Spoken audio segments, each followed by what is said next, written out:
I'd like to do a general overview of this airplane and why it's such a value to the private sector. We'll start at the front and work our way back. One of the great things about this aircraft was its simplified construction. As you see here, the landing gear, very robust trailing link configuration. One of the, I wouldn't call it disadvantages, but one of the less desirable characteristics of the aircraft is that it uses pneumatic pressure to actuate the drum brake system. There is no anti-skid brake like we have on the L-39. Because of this, a fair amount of training is involved on landing this airplane without locking a main tire. I get a lot of phone calls about getting into a cost-effective warbird for a low amount of money. And my response is always to consider this aircraft.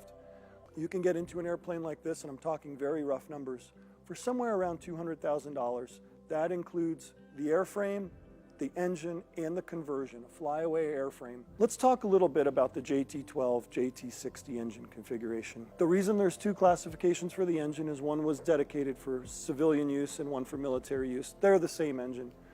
Puts out about 3,400 pounds of thrust. The stock airframe put out about 1,800 pounds of thrust. So we're almost doubling the amount of thrust coming out of the back. Let's talk a little bit about the engine. It's a 9-stage compressor with a 2-stage hot section. It's a turbojet engine, axial flow. Some performance numbers, and again, made by Pratt & Whitney in Canada. And this engine is readily available. Parts are available for it. It can be overhauled at a reasonable amount of money, and it has an exceptionally long time before overhaul. Performance numbers, I'm going to talk very general here. Takeoff roll, 800 feet. Rate of climb, 7,000 feet a minute. Cruise performance.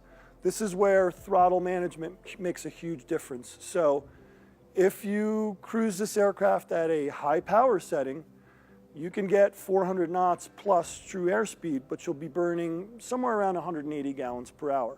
The beauty of this configuration is if you pull it back to say 290 knots true airspeed, burning about 127 gallons per hour. Let's take a look at how we might outfit our L-29.